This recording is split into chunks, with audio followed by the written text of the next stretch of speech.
Bethel Clouds TV, empowering lives.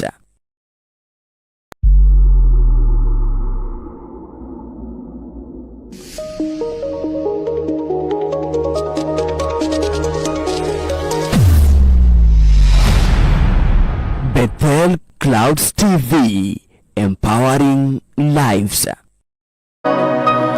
Usinipite Bwana, usinipite Bwana,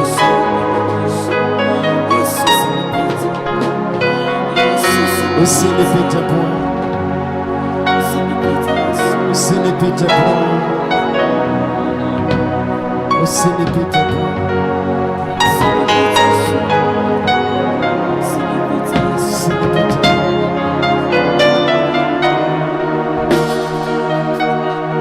usinipite Bwana.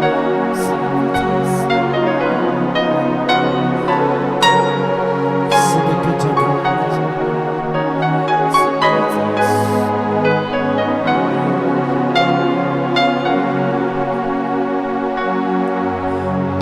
Amenena mwenyewe, haleluya, utaishi ukitazama.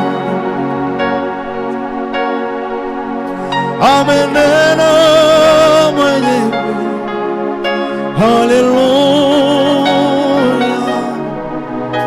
utaishi ukitazama.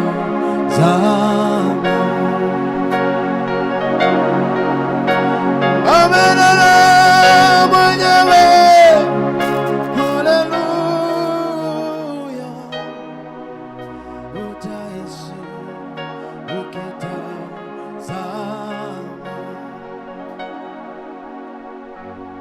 Amenena mwenyewe, atarejesha pesa zako, utaishi ukitazama.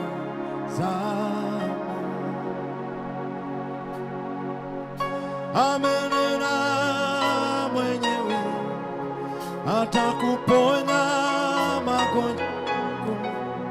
Usiogope, usiogope, usiogope. Tazama, tazama,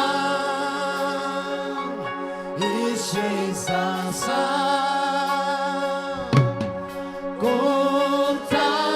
Kumtazama Yesu.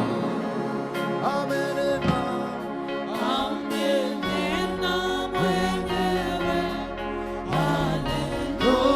haleluya, utaishi ukitazama. Oh, tazama, tazama,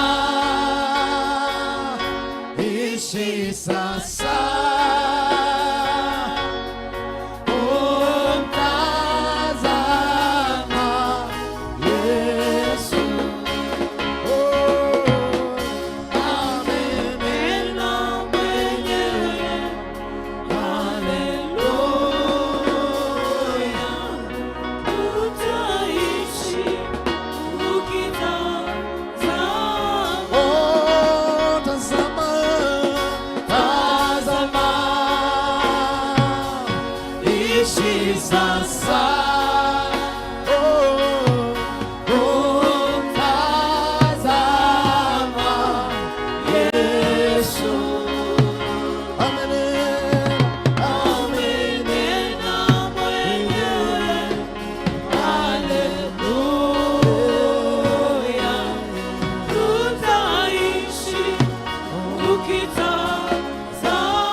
Unastahili Bwana,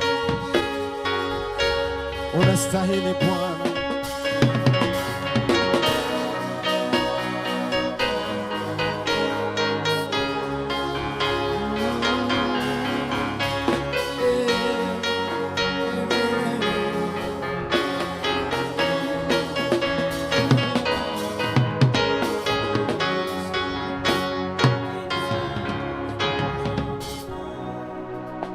unastahili. Unaweza ukainua mikono yako juu, mwambie Bwana unastahili. Mwambie Bwana unastahili. Mwambie Bwana unastahili. Mwambie Bwana unastahili.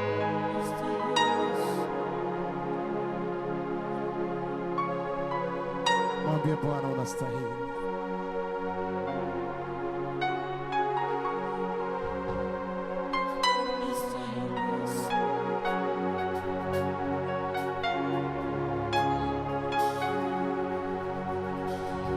Wewe ni sababu ya maisha yangu, wewe ni sababu ya kuishi kwangu. Unastahili kuabudiwa, unastahili. Wewe ni sababu ya maisha yangu, wewe ni sababu ya salama yangu.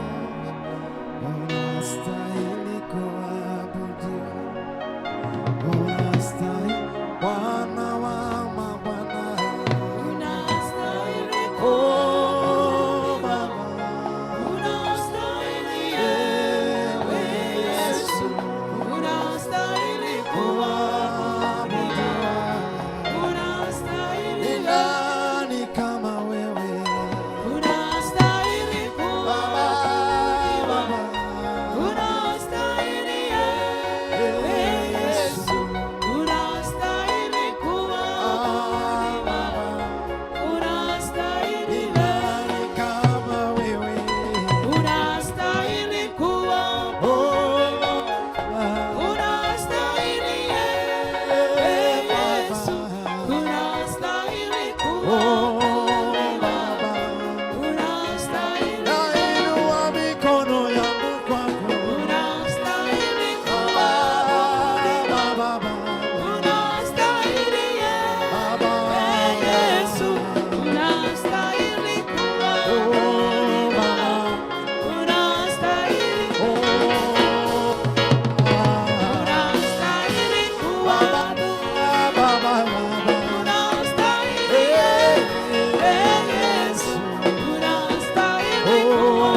Hallelujah. Amen. Bwana asifiwe. Amen. Wale hawakuagi huku weekdays hawezi kuelewa kitu tunafanya. They can't. Si ndio Sami? Hawawezi kuelewa. Hamuelewi kabisa. Hapa uliza wale wanakuaga huku weekdays. Bwana asifiwe. Tunakuaga na wakati mzuri. Uliza Roda atakwambia. Na ulize nani mwingine? Mimi. Nani aulizwe? Na huyu. Na huyu mama, si ndio? Huyu alikuja hapa na crutches. Kwenye worship tu akasimama, katupa huko crutches akaanza kutembea. Amen. Amen. Amen. Sasa hapa tunaabudu, unaleta ustaarabu wako mwingi. Ustaarabu haukusaidii. Ingia kwenye kitanda cha hospitali utajua ustaarabu haukusaidii. Ukiwa umepewa miguu na macho na mikono, hata kuinua unainua hivi. Kuna wengine hawana mikono lakini wanainuaga hizo nusu. Endelea kuturingia. Bwana asifiwe. Nasema kwenye kumwabudu Mungu mimi sinaga ustaarabu. Sitakai kujua mtoto wangu, mke wangu, mama yangu, no, kwa sababu najipeleka mimi mwenyewe. Sasa wewe ukishinda hapa ati utaonwa, sijui utaonekana, sijui utaonwa unainuaga. Bwana Yesu asifiwe. Wale tunakuaga weekdays, Roda, na tuendelee hivyo hivyo. Sisi tunajua siri. Bwana asifiwe. Sisi tunajua. Wewe wakungoja kigosho ngojea tu. Sisi tunajua siri. Hatutakosa kuimba, lakini tunajua zile nyimbo zina nguvu za Mungu.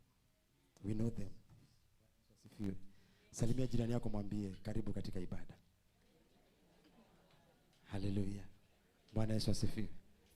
Bwana Yesu asifiwe. Bwana Yesu asifiwe. Umemwambia? Alafu mwambie mwingine kama ni mama mwambie Happy Women's Day. Haleluya. Bwana asifiwe. Alafu si lazima ati mpaka uambie mtu wako smart. Kama mtu wako smart si umwambie tu uko smart. Haleluya. Si umwambie tu bila wivu. Bwana asifiwe. Bwana asifiwe. Haleluya. Nampenda Bwana Yesu, nampenda. Amen. Nampenda Bwana Yesu, nampenda. Amen. Oh, nampenda Bwana Yesu, nampenda. Amen. Nampenda Bwana Yesu, nampenda. Amen. Oh, nampenda Bwana Yesu, nampenda. Amen. Nampenda Bwana Yesu, nampenda. Amen. Oh, nampenda Bwana Yesu, nampenda. Amen. Nampenda Bwana Yesu, nampenda.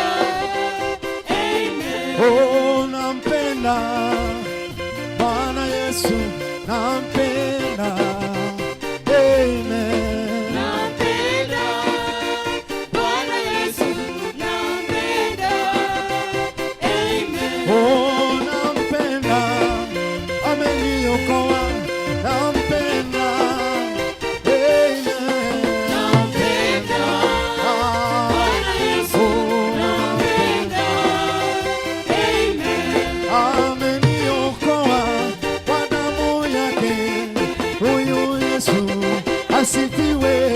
Nampenda Bwana Yesu, nampenda. Amen.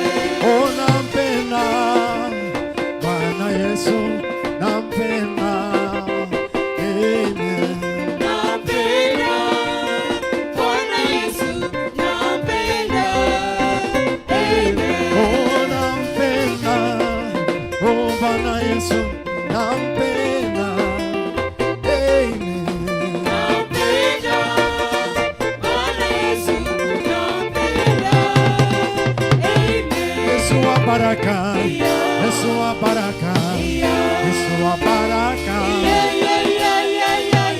Yesu wa baraka, Yesu wa baraka, Yesu wa baraka, Yesu wa upendo, Yesu wa upendo, Yesu wa upendo, Yesu wa furaha, Yesu wa furaha, Yesu wa furaha, Yesu wa amani, Yesu wa amani, Yesu wa amani. Oh yeah yeah,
Yesu ni Bwana. Tumuinue, tumuinue, tumuinue, tumuinue, tumuinue. Yesu ni Bwana. Tumuinue, tumuinue, tumuinue.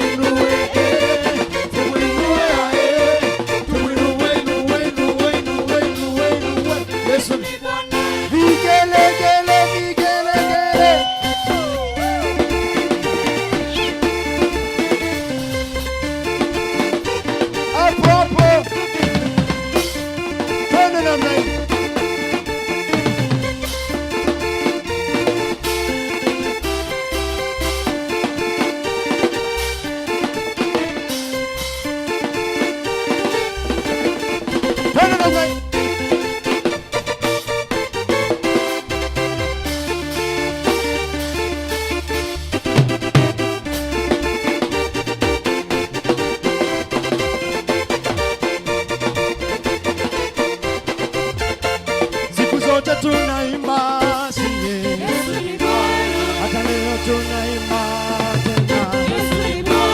Malaika wanaimba uko mbinguni, hata sisi leo hapa tunaimba. Wanaimba wakisifu na kusujudu. Malaika wanaimba uko mbinguni, amenitengeneza Baba, amenibadilisha Yesu. Amenibadilisha Baba, amenitengeneza Baba, ndiposa ninaimba leo, ndiposa ninaimba mimi. Alkia gharama Baba, amenitengeneza Yesu, amenibadilisha Baba, amenibadilisha.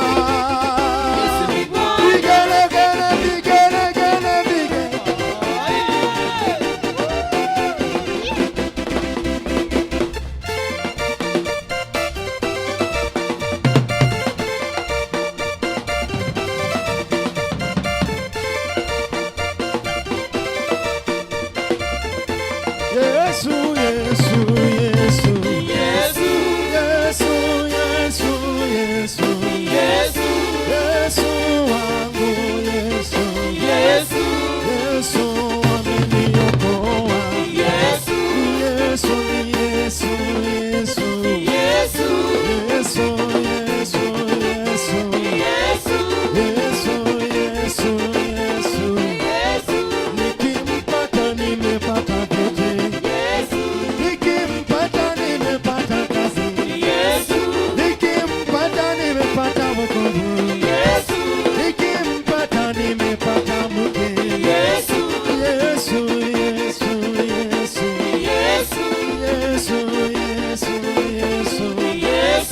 Yesu wangu Yesu.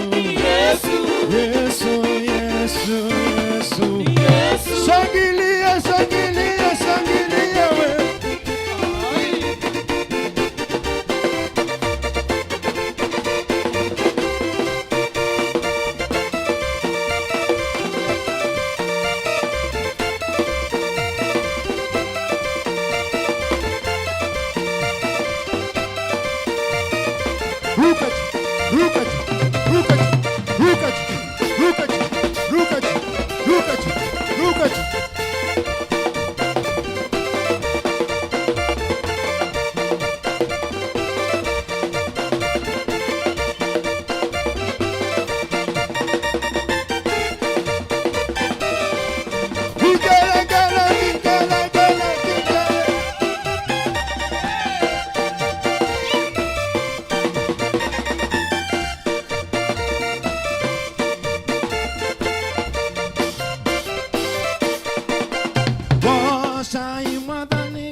Ngai wakwa ni munene, Ngai wakwa ni munene, Ngai wakwa ni Ngai. Ngai wakwa ni munene, Ngai wakwa ni munene, Ngai wakwa ni munene, na Ngai wakwa ni Ngai. Haleluya. Amen. Kamwage thie, mnaenda wapi? Simu niangalie. Uniangalie hivi nyinyi yote. Sasa mnaenda wapi? Mumechoka sana. Habari yako? Habari ya Mukuru? Nyumba imebomolewa? Maji imebeba? Sasa iko wapi? Nyumba ilienda kwa jirani? Unaona yaani ilibomolewa ya jirani kabaki. Ni jirani wa wapi? Wa Dandora. Sasa huko kwa Dandora? Ulienda Dandora? Sasa utaenda Dandora ukitoka hapa? Utaenda wapi? Shosho wako wapi? Ako Mukuru. Yake haikubomolewa. Ya kwenu ilibomolewa. Na wenu? Yenu iko? Iko kabisa. Kwa hivyo wewe umeamua kutoongea uongo. Na wewe?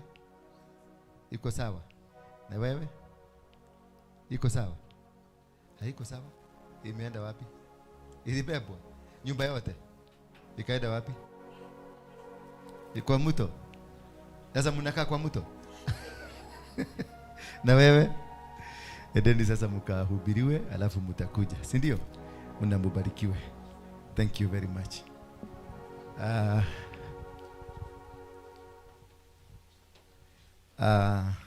Thank you. Baba, tunakushukuru. Inua mikono wako juu, mshukuru Mungu, mwambie asante kwa kunipa wakati hata kuweza kufika leo.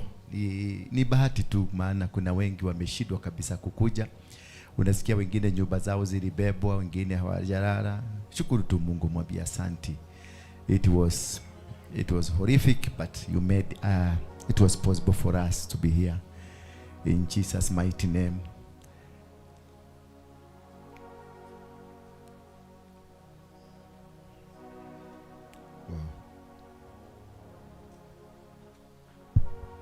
Father, we thank you, we give you honor and glory, we worship you this wonderful morning.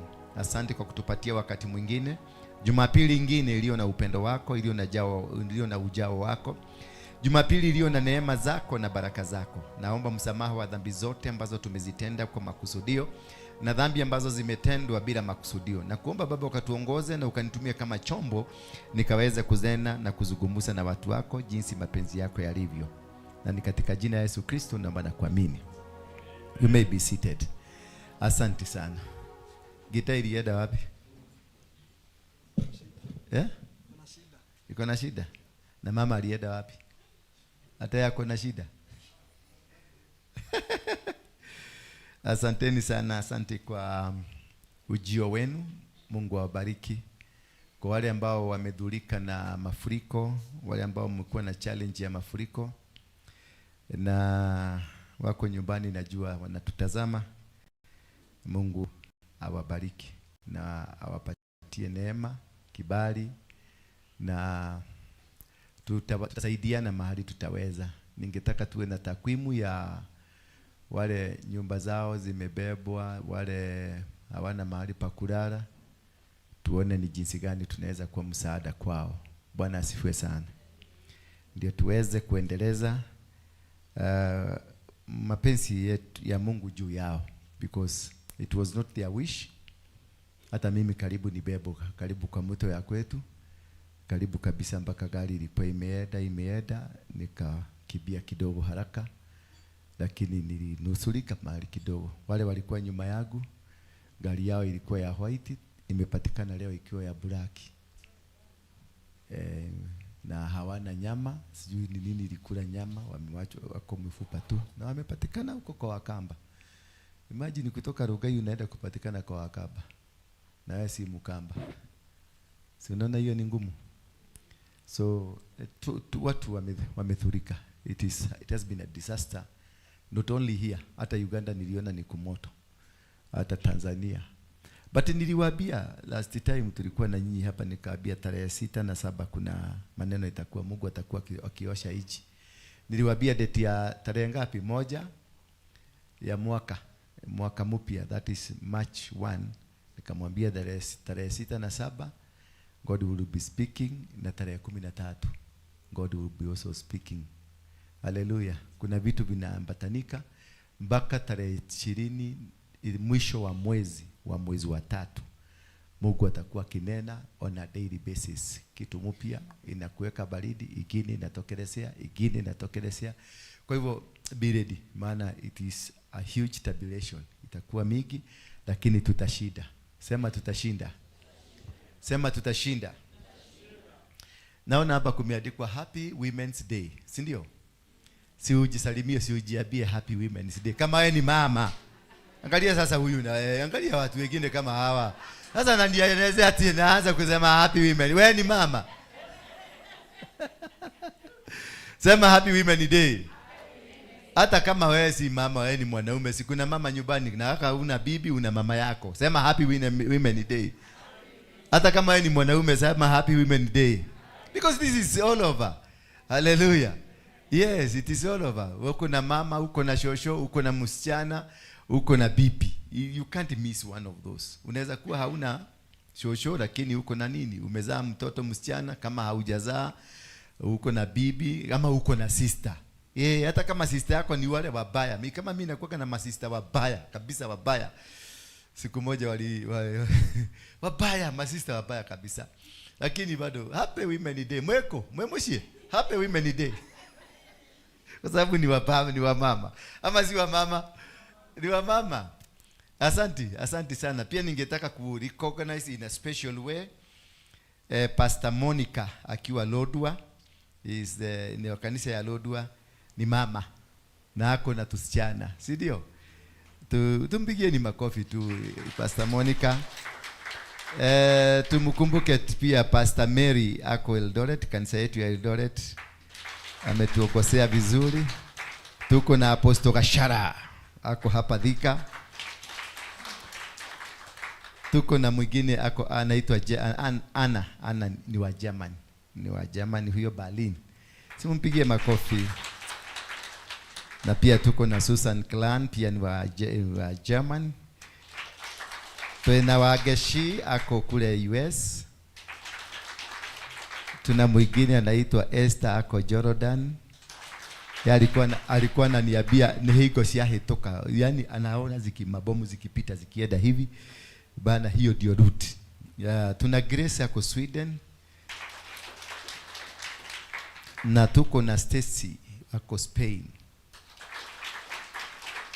Tuko na Wentmeyer ako German na hawa ni wale wanaogosa fellowship zetu. Tuko na Judy pia ako UK London. Tuko na Lilian ako hapa Kenya. Na tuko na Frida Ngonga ako pia German. Inaonekana German ndio tuko na wamama wengi ambao wanatushikilia. Bwana asifiwe sana. Yes. Ningetaka tutengeneze conference ya wamama. Si ndio mzuri? We do a very good conference. And because we have our chair ready. Unajua uli disappoint watu wengi sana. Na sasa nataka ukue active. Nitasimama na wewe. Hata wakisema namna gani, nitasimama na wewe. Nitakutetea, nitakupigania mpaka kazi ya Mungu ifanyike. Usiwe na uoga na dukametigere. Huko niko tuhiana, huko ni majendo, huko inaitwa kwa leli. Inaitwa kwa boot camp. Inaitwa nini? Boot camp. Boot camp ni kampu ya vita. Na ni mabomu inakuja itakuja. Na usipopita hii mtihani hata hapo kwingine hautaenda. Maana hata kule ulitokaga ulikuwaga na cheo ukatoroka. Sasa hiyo cheo tena imerudi. Imaanisha you have to pass this wede. Uvumilie tu kugogwa. Uvumiliwe tu utagogwa vizuri. Niko kwa panel beating onyorokio wega ginya nywele utakuja kukuta uamuke asubuhi nywele yako itakuwa black vizuri. Bwana Yesu asifiwe sana. So ningetaka utatafuta wanawake wamama, si wanawake, wamama. Kama wamama ni nini? Wamama sio wanawake? Mtu mwenye anataka kukua part of the organizing team ya the conference, muone chair ready. nataka timu ya a 15 man team, woman team, tutengeneze conference, because we should have made this one. Ingekuwa leo ni nyinyi mlikuwa mnafaa kuhubiri from start to the end, lakini kwa sababu hujashika laini vizuri, bado una korogo hapa, korogo hujatoka mkorogo mzuri, korogo ukorogeke mpaka uji ushorohe doka umena ihe. So I would love to have a women conference very soon as possible. Muniambie how soon you can be able to make it. Nataka over 1,000 women in this hall. Tukue na conference mzuri. So I raise a team, nitaiangalia, niandikie majina ya wale watu unaona, nitaangalia ni nani anafaa kuwa hapo na ni nani hafai kuwa hapo. Maana pia tuna wakorogaji. Sema wakorogaji.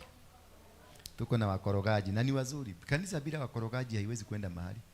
Hakuna, you can't go far. Lazima ukue na wakorogaji, ndio wanakuvuruta huko na nyuma, wanakuagusha ndio kuwe strong.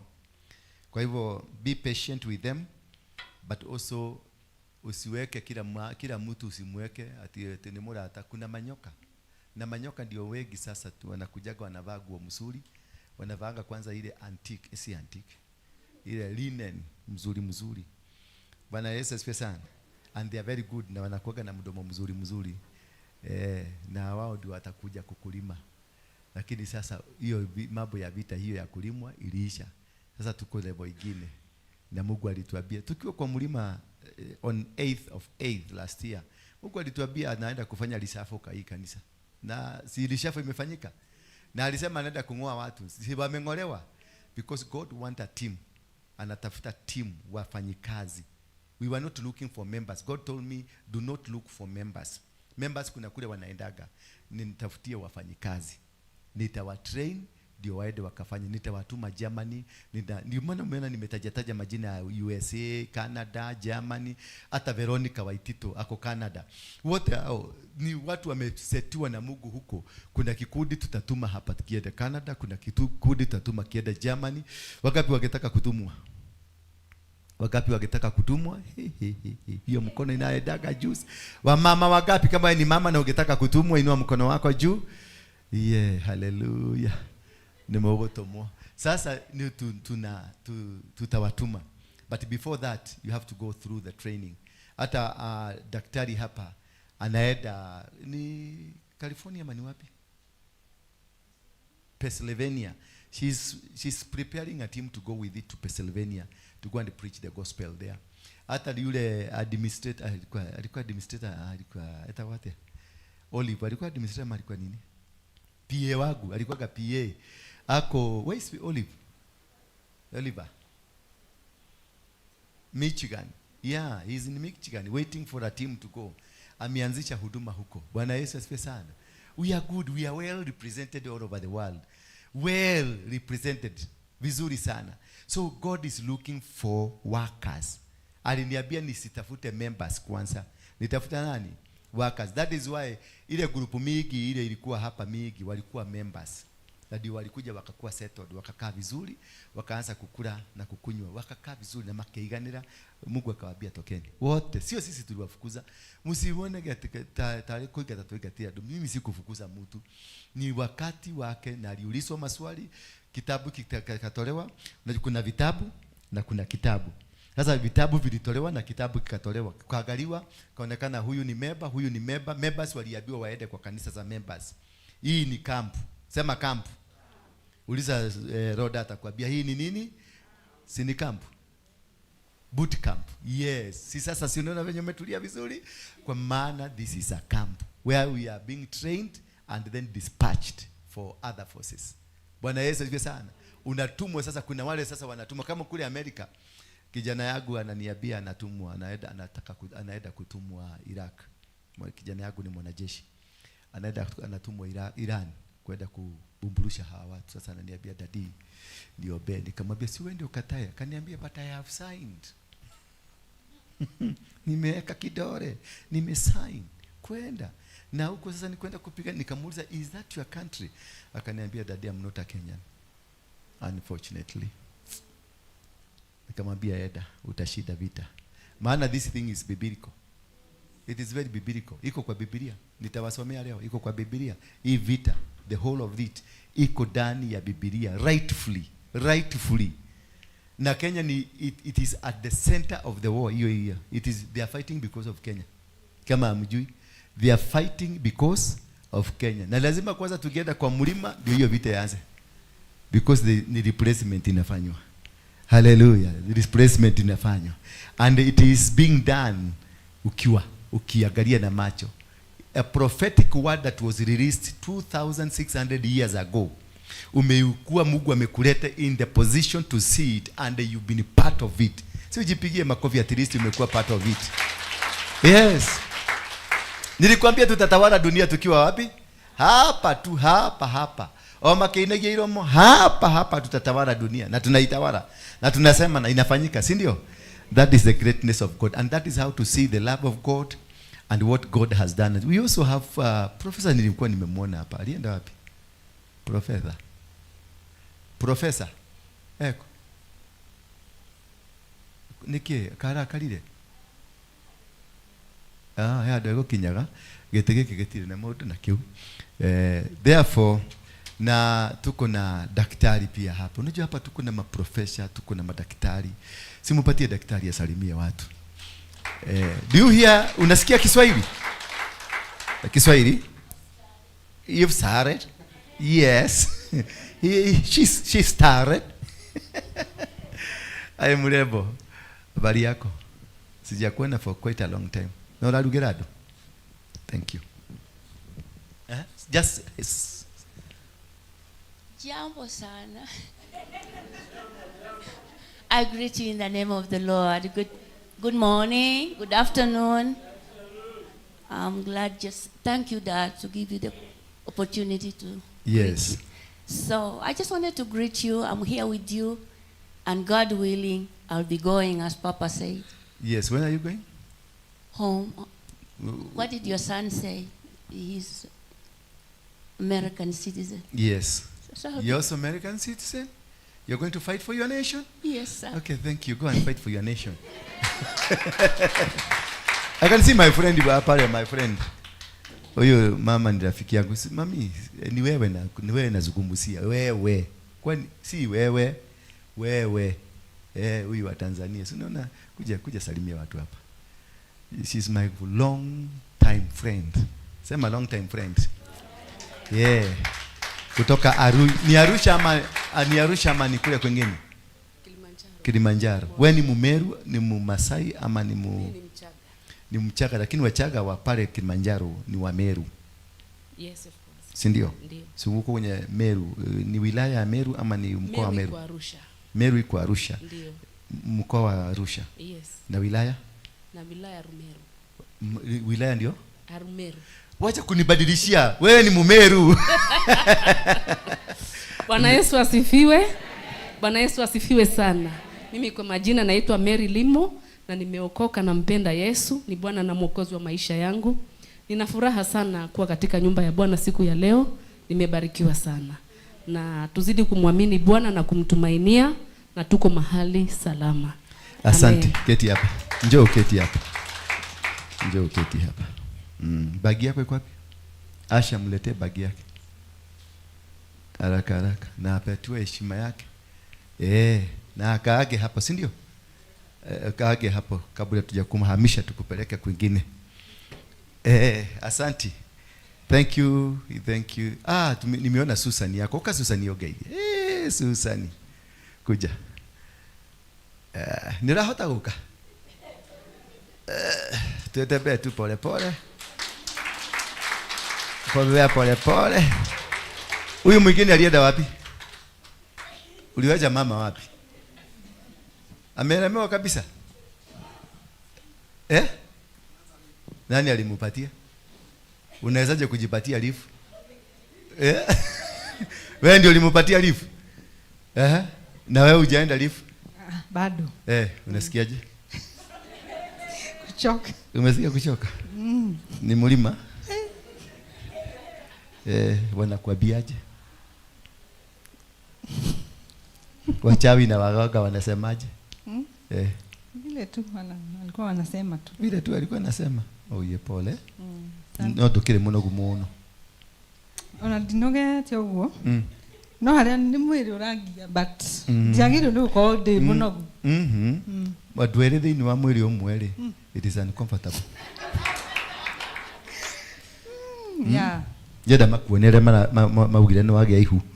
Ria apostle. Na kuone. Mimi mrehe tha ici ri. Nathie. Oye pole. Murehe tu nitukumurũgamĩrĩra. Ngetha mamuone. Nigetha matige muhae. No ningĩ no amera wega muno. Tindĩke. Wi mũndurume. Ugo nani no ndute. Yes. Thank you. Gĩikare. Ngai akũrathime na kana kau gakũre. Amen. Na gatigũkua. Na gatikuma. Na gatikũrogeka. Amen. Na nĩ kamũnabii. Amen. Na gatuĩke kamũthamaki. Thĩinĩ wa rĩĩtwa rĩa Yesu Kristo. Amen. Hata wa Elizabeth, Mungu amulinde. Mwende umwambie Mungu amulinde. At least tumeanza kuwa na mazao. Hata nyinyi tubo muko nayo. Kana mutire nada? Mutire nada? Mwenacio? Vimo ciare murehe ciana. Nataka mamiba. Eta kwate. Babura. Keha. Ameweka tayari kuna mwingine tayari. Tengeneza haraka haraka. Tengeneza haraka haraka. Mimi nataka watu wazae. Mimi niko na watoto sasa wamefikisha 31. Tumeongezeka wengine waine walikuja. Tumeongezeka. Unasikia? Wacha kupiga makofi. Unapiga makofi ya nini? Hiyo ni kazi yako. Sasa unasikia mmoja ameenda kupigania wapi? Ameenda kupigana Iran. Na Iran iko kwa Biblia. Hebu tupatie 49. Jeremiah 49 verse 26. Tuone hapa. Uone. Na nikisikia mtoto wangu wako hapo na I'm happy kwa sababu ameenda kunisimamia kufulfill the prophetic word that was prophesied by Daniel 2600 years ago. Ugeigwa atia igwete kihe gyaku nikyo gikuri. How do you feel? How do you feel?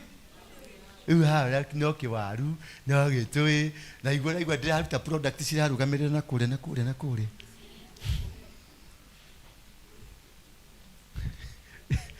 On the day her young men will be killed in the city streets and all her soldiers destroyed.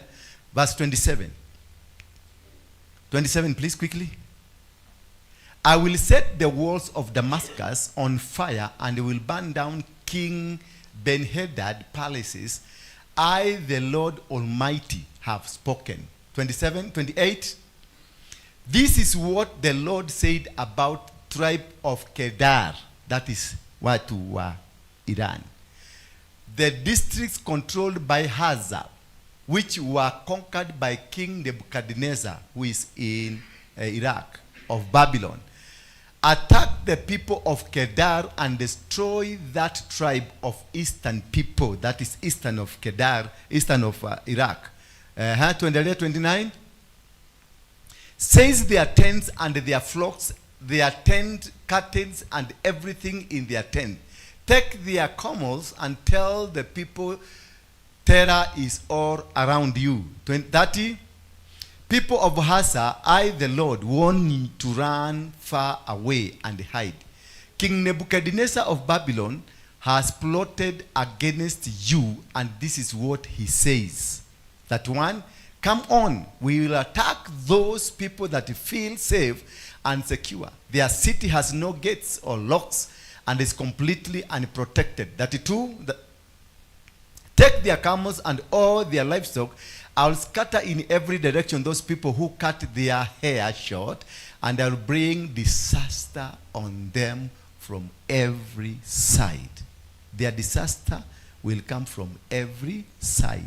Kedar ndio tunaita nini? Ndio inaitwa Elam, and again it's also Kedar ndio Iran.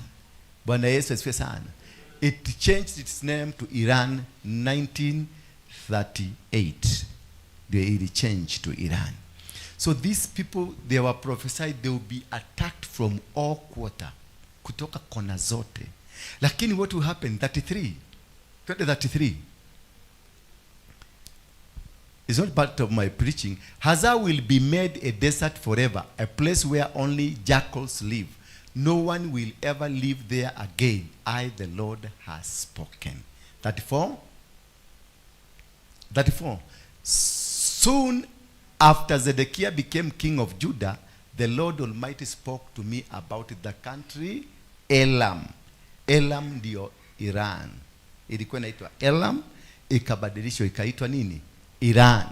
20:35, he said, I will kill all the anchors who have made Elam so powerful. The anchors, all the kings. Anchors, it is the kings. Waliuliwa makuliwa? Ayatollah aliuliwa na watu wangapi? Aliuliwa na 47, na kisha ule walitengeneza mwingine akapigwa, akakufa. The very day walimchagua, wakamkoga. Hii kijana ndio hajapata, wanatafuta hiyo kijana kuua. So he say, I will kill. I will make wind blow against Elam from all directions, and I will scatter her people everywhere until there is no country where her refugees have not gone. Hakuna mahali wako. Simuliona wakidemonstrate. They are all over. They will be scattered. And then 37. I will make the people of Elam afraid of their enemies who want to kill them. In my great anger, I will destroy the people of Elam and send armies against them until I have wiped them out. I will send armies. Amesend America. Amesend hawa wanapigana na wao. It is God who has sent. It is God's work. Why? Listen here now. 38. I will destroy their kings and the leaders and set up my throne there. I will do what? I will destroy their kings. I'll do what? And were they destroyed the other day? All of them, they were destroyed. And then I will set up my throne. After he has done the job, he will set a new kingdom, a new leadership. So whatever is happening there is cleaning, so that Elam, ambayo ndio Iran, can have a new throne that will be godly. Because they are the one that have been financing terrorists. Hao ndio wamefinance Al-Shabaab, ndio wamefinance inaitwa Hezbollah. Hizo magrupu zote zimekuwa zikiua watu. They've been financing them. And God now want to bring restoration, the peace. Anafanya hivyo because of the peace. Ile peace tulienda kuweka kwa mlima Kenya inaitwa mfalme wa amani. So the world must be peaceful. And any leader that is against the peace of God will be wiped out. A Trump will be made. Aende afagie tu. Zona anagoroka tu. Because Trump, America is not in the Bible, but Trump is in the Bible. Hallelujah. America is not in the Bible. The part of Europe, hizo zote ziko kwa Biblia. Lakini America was never in the Bible, because when these things were happening, America never existed. It is the people from Europe that went to America. People from Africa were taken as slaves to America. But in the Bible, we have a trumpet. And that is what we call trump. Hallelujah. In the Bible, we have what? The trumpet. And that is what we call trump. That is why he's been sent to restore. And after his mission is done, which might happen between now and next year, after his mission, because he's accomplishing his mission, he will disappear. Hallelujah. Because he's a man on mission. Mighty warrior. Sema mighty warrior. Sema mighty warrior. That's the book of Zephaniah 3:17. Zephaniah 3:17. Tuanze hapo ndio tuanze understand who is the mighty warrior and why is God called the mighty warrior. What is mighty warrior? Yani mighty warrior na Gekoyo ni nini? Ama Gekamba ama Kekalenjin? Mighty warrior ama Keluya Jabayaita. God, when you look at God as a mighty warrior, he is a God that fights battles for you.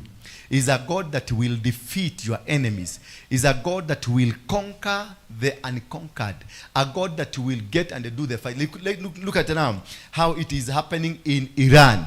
It is not the Iranian. They are Iranians who try to change the system. Wakatoroshwa, wakapigwa, wakauliwa, wakafanyiwa madhara. They had to disappear. Wakatoroka out of the country. Now when they went out of the country, God told them, settle down. I am going to send my army to go and fight your battles. Right now the battle that is being done on behalf of a particular group that is existing. The Lord your God is with you. The Lord your God, meaning the mighty warrior, when God becomes a mighty warrior, when he is with you. Wakati Mungu ako pamoja na wewe, automatically he qualifies himself to become a mighty warrior. Jabayaita. His power gives you victory. Hallelujah. So therefore, when God becomes a mighty warrior, it is when he gives you victory. That when God takes over your battles, takes over your situations, takes over your life, takes over your business, takes over your ministry. Like when tulikuwa tumekatalia hapa, hiyo miaka miwili tulikuwa hapa, tulikuwa tumekatalia na marafiki, na tuka hang on the friends. We chose to have friends to build the ministry with, because we trusted them, we loved them, we saw them as pillars of the church. But God was contrary to what we were thinking about, contrary to what we were planning to do with our friends. God came and bombarded them and destroyed them so that he can bring his own people. So that he may bring his own people, the people that he will use for his purposes. Because when you are doing the will of God and you invoke God as a mighty warrior, what happens to you? It becomes the entire battle becomes his, not yours. Decisions becomes his, not yours. Everything becomes his, not yours. Anything that you do, you don't do it because you are doing, because you know, because you understand, because you are clever. You do it because God has given you instructions. And until you are able to understand the instructions of God, you will stop doing what you are doing. You will stop being clever. You will stop being aggressive. You will stop moving the way you want to move. You will be waiting to and be told by God, go. When David was in the battle, coming back to find everything has gone wayward, he sought permission from God, because in him he believed in a mighty warrior. When you believe in a mighty warrior, it means that you have allowed God to do battles for you, to do controls for you, to win everything for you. When you call God to become a mighty warrior in your life, you no longer fight. You release yourself to him. You lie down for him. He told Jehoshaphat, sit and see the deliverance I'm about to bring to you. And then immediately, because he's a mighty warrior, Jehoshaphat went and called for, akaitisha kabia kila mtu aende fasting. Kila mtu wakaenda fasting. Kisha wakaenda kwenye nyumba ya Mungu, wakainua dhabihu. Walipoinua dhabihu, Mungu akatuma Jehazarieli akakuja akawaambia, nyinyi hamutaenda kwenye vita, maana Mungu ametuma jeshi lake. There is a secret army of God that is set somewhere. That is why he is a mighty warrior. That is why akikuja anakujaga na jeshi lake. Hatakangi usaidizi wako, hatakangi ukuje kutaidia, hatakangi pesa zako, hahitaji msaada wako, hahitaji mawaidha yako, maana he is a mighty warrior. When he becomes a mighty warrior, anakujaga na jeshi yake. There is a secret army of God. Bwana Yesu asifiwe. Ukimwamini Mungu na mchukue kama mighty warrior. Today we are discussing of a God who is a mighty warrior. We are not speaking who is a healer, Jehovah Rafa, hapana, ama Jehovah Nisi bedele yetu, hapana. Tunaongelea Mungu mwenye anatoa semaga, ingia huko na uchije na uue kwa sababu yangu. Bwana Yesu asifiwe sana. And the mighty warrior anakujanga in two forms. The mighty warrior comes in two forms. He may come in one form, yeye akutume uende upigane. Hallelujah. Yeye akupatie nguvu kama Joshua. Alimtokelezea Joshua akamwambia Joshua, tijitayarisha maana Musa amekufa. Get ready, uende ukapigane. Uende upeleke wana wa Israeli kuinchi ile ni zao. That is one strategy ya Mungu. Na kuna strategy nyingine kile alikuwa nao na Jehoshaphat. Akaambia Jehoshaphat, sit down, ni mimi naenda kupigana. So it is you to choose how do you want mighty warrior to come in your life. Unamtaka wewe uende mundu kwa mundu ukapigane na watu, ama akupiganie? Zote mbili ni zake. na zote mbili zina ushindi, na zote mbili zina baraka zake. Mami, don't sleep in church when you are talking about mighty warrior. You see, when you are talking about mighty warrior, he can strike you. Anaweza kukuja kwa umeme, usikie pa pa pa pa, kwa maana umelala. Hallelujah. Don't sleep. Wakati tumeitisha mighty warrior hapa, kweni waangalifu sana. Mighty warrior kimuitisha anakujaga na ameharoroka, na amekuja wakiwa na Michael. Na Michael, najua Michael anakujaga na boto yake, na anakujaga na paga na kila kitu na silaha zote. When you call the mighty warrior, be careful. Before you start wega ikihoti wa Joshua, don't understand what kind of unaobea chakula. Unasema familia mzima imekaa hapa, mzee yako hapo, hamjagobana, watoto wako hapo, hamjagobana, maniba wako hapo, wafanyikazi wako hapo, hamjagobana, lakini unaanza wega ikihoti wa Joshua, ndio itoharoroke twahoera irio reke agwire. If you call the God of Joshua, there will be, he has to come, and if he has to come, he must make sure his role has been perpetuated. Bwana Yesu sana. When you are praying, when you unaomba Mungu, ujue ni Mungu gani unaita. Usiite Mungu wa Joshua na kwako kuna amani, kutatokea vita. Utaona mzee amekasirishwa na chakula tu hivyo tu, ataanza kusema hii chakula iko na minyogoro inanyokoa. Na hakuna, yeye anaona minyogoro ikinyokoa. Kwa sababu umeitisha mighty warrior, lazima kufanyike kitendo, mighty warrior aonekane. Bwana Yesu asifiwe sana. Learning how to call God, kujua jinsi ya kumuita Mungu na kuita Mungu kwa wakati ambao unafaa. Ni Mungu mgani unaita? Kama ni Mungu wa Musa, lazima miujiza itendeke. Bwana Yesu asifiwe sana. Nichapie hiyo kofi moja. Huyo, uchape kofi moja. Ukuje nikuandikie bill. Huyu akilala ukiwa hapa wewe ndio utakula kofi. Haleluya. Najua mlilala mkichota maji. Najua mjarara. Najua hamjarara. Watu wamenipigia simu wengi wameniambia sikuji. Mmelala mkichota maji, which is very good. Ni nyumba ilikuwa chafu. Hapa angalia. Mnaona floor yetu venye iko safi? Maana Mungu alilete maji, alilete mvua, ikajaa huko, hata huko kulikuwa kumejawa. Nilikuwa naona wakiswimu hapa, wanaswimu vizuri, na kuna mwingine niliona amefikwa na maji wapi? Ni kwa sababu ya uchafu ya nyumba. Lazima maji kama hiyo igie ndio nyumba itakasike, ikuwe imeng'ara vizuri. Huyu mtu anaona mtumia tu adelete omodhi huyo. Niko dhabio. Siliogeshwa vizuri. Yes. Sasa musilale tafadhali. I'm not going to take long. Musilale. Mimi najua hamjalala lakini musilale. Kwa sababu I'm talking about a God who is a mighty warrior. Who is supposed to fight for you the battle this week. Who is supposed to fight for you the battle in this month. Who is supposed to fight for you the battles in this year. You know, ndio uweze kudistinguish. Why are you, ni kwa nini umechoka? Ni kwa nini umeng'ang'ana mpaka umesikia umefika mwisho? Were you called like Joshua amba uliitwa kama Jehoshaphat? That's the difference. If you are called like Joshua, utaenda kupigana. Lakini kama uliitwa kama Jehoshaphat, ni ukae chini ugoje kupiganiwe. Hallelujah. Sasa leo ndio nataka tutofautishe. Labda wewe ulienda kwa Joshua na wewe ni wa Jehoshaphat. That is why you are tired.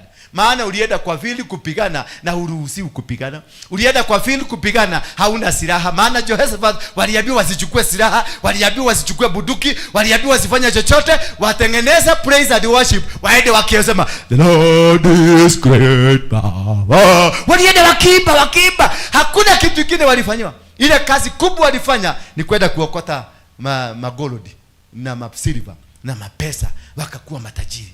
Ile kazi waliambiwa kule, watu wamepigana, waliambiwa wameuana, Waganda wa Tanzania na Rwanda wamepigana, wote wameuana. Sasa wewe amuka, nenda ukaokote. Sasa inaweza kuwa Mungu wako ni huyo wako kupigania. Na sasa ukakuja kwa sababu ulisikia Dora anaendaka vita, ukaanza kufuata Dora. Na Dora ni wa Mungu wa nani? Wa Joshua. Hallelujah. Na hapo ndio tofauti yangu mimi na wewe inakuwaka. Maana inaweza kuwa Mungu wako ni Joshua, ni Mungu wa Joshua. Na wewe umeitwa kwa na Mungu wa nani? Wa Jehoshaphat. Mungu wa Jehoshaphat ni akupiganie. Bwana Yesu asifiwe sana. Hebu uliza mwenzako, unaona kama Mungu wako ni mgani? Unaona kama Mungu wako ni mgani? Ni wa Joshua ama ni wa Jehoshaphat? Maana umekuwa umepigana, umechoka, uhoranete mpaka unakaa hapa umekaa kama kigogo imechoka. Unajua mtu amepigana mpaka amechoka na kaka kama kigogo. Unajua kigogo kinaenda mpaka sasa kinachoka, kinakaa juu ya mti, kinakaa hivi. Sio kama zile zilienda kwa Ruto juzi. Hizo zilienda kwa Ruto zilimwambia sitamunyorosa. Zilikwenda kumwambia tunakunyorosa. Yes. Hizo ni nyoni zilitumwa na biguni, kutoka biguni kumwambia hii maneno nataka kufanya, maana kuna vitu nataka kupaga vibaya. Kenya hii ndio atakasa state of emergency. Aliambiwa ukidhubutu hivi tutakufinya. Hallelujah. This country, kutoka tuende kwa mlima, kuna vitu vilifiksiwa. You cannot change it. Hatukwenda kule mlima, hatukwenda hivyo ulikoenda natembea baka natembea hivi baka ninaumia. Hapana. I had a mission to fix the nation. Na ndio nakwambia tunaenda Nakuru 29th kuenda ku launch peace initiative ambayo itatembea dunia mzima. Hallelujah. Ambayo itafanya nini? Itatembea dunia mzima na kila kitu kitafanya. Sasa uliza tena mwenzako, Mungu yako ni wa Joshua ama ni Mungu wa Jehoshaphat? Maana hawa ni Mungu wawili tofauti. Mungu wa kukupigania na Mungu wa kukutuma ukapigane. Uko na nguvu. Do you have a covenant? Both of them, they have different covenants. The God of Jehoshaphat ako na covenant na Jehoshaphat that I will do the battle for you. Akamtuma Jahazariel, akamwambia nenda waambie watu wangu ninaenda kuwapigania, wafanye agano, warudi kwenye madhabahu. Na walipoingia kwenye madhabahu wakainua dhabihu katika nyumba ya Mungu, wakakuwa na covenant na Mungu, wakakaa chini wapiganiwe, wakakaa chini vita vikainuka, wale Waganda wakapigwa, wale wa Tanzania wakapigwa, wote wa Tanzania na Waganda wakainukiana, na Warundi wakakuja wakainukiana. Mataifa matatu yaliyo na nguvu ikainukiana kwa sababu ya Jehoshaphat. Kuna mataifa itainuka. Kuna watu watapigana vita kwa sababu yako. Kuna watu watapigana. Na hivyo kama umeitwa, ukiwa ni Mungu wa Jehoshaphat amekuita. Lakini kama ni Mungu wa Joshua, wakatarabaya. Kama ni Mungu wa Joshua, anakwambia shika silaha, anakwambia shika bunduki, anakwambia sasa nenda kanyaga, akampatia. Hebu tupatie Joshua 8 chapter number 8 verse number 1. Usikie huyo Mungu ni mkali, ni mbaya. Huyo Mungu ni mbaya. Yes, ni Mungu mbaya. Labda hii vita iko kwako, ni Mungu alikuitishia, Mungu wa Joshua. Kama umewahi kuitishiwa Mungu wa Joshua, nikyo hiyo liraka kandi kyo tolete tuliweterio muraika wa Joshua, muraika Mikaelo. Akolino ndani ya house, akolino ndani ya the house, muraika Mikaelo. Tupatie raka. The Lord, sikiliza sasa. The Lord said to Joshua, take all the soldiers with you and go on up to Ai. Amwiratia. Hakumwambia nitakupigania.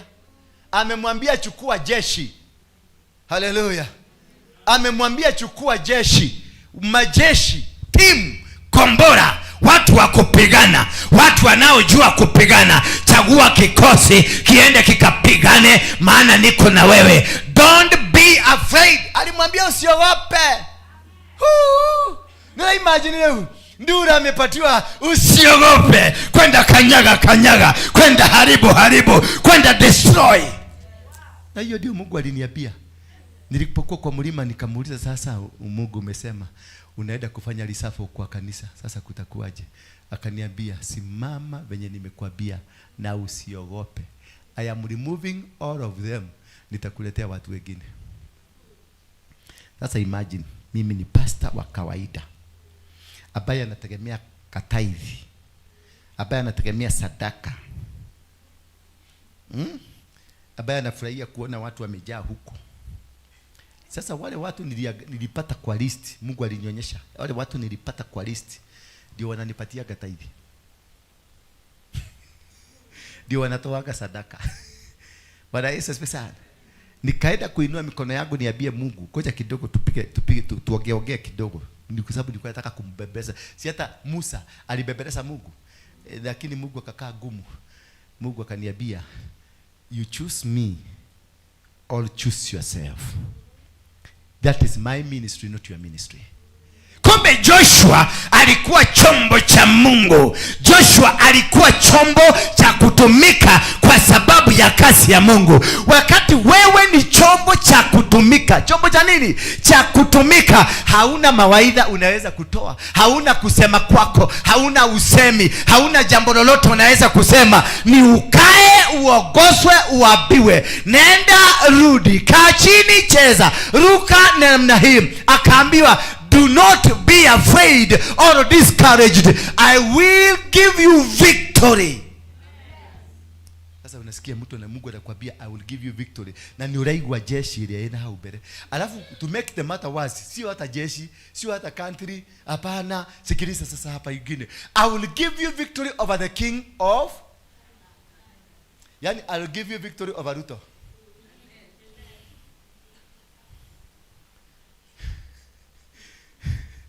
Ate adwasina kwa kutumo udo toto ya atwasina kwa ate netwa hiyo victory yago dikoni tunimepatiwa victory kwenda kukamata Ruto na tumweke ndani ya gunia, akayage ndani ya gunia. This is what God told Joshua, I have given you victory. Si hata hamupatii venye wanaenda kupigana, hamupatii ziraha, hamupatii chochote, anamwambia I have already given you victory. Already umeshinda.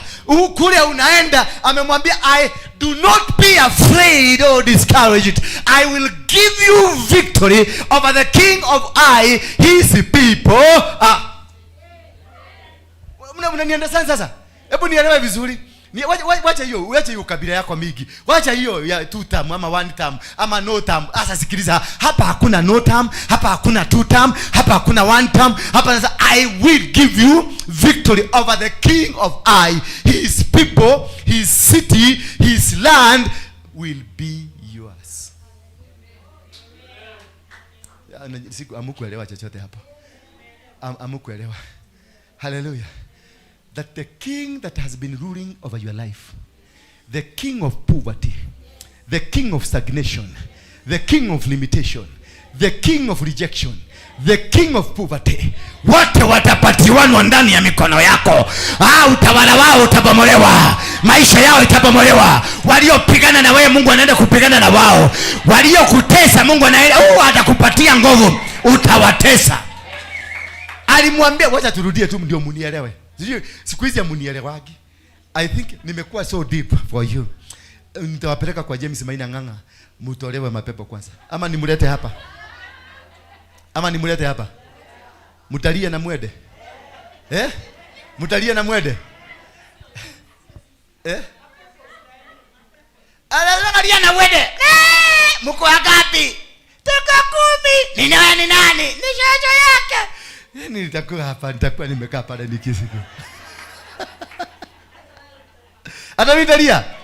Mimi nitamulisha. Tamulisha. Bwana Yesu asifiwe sana.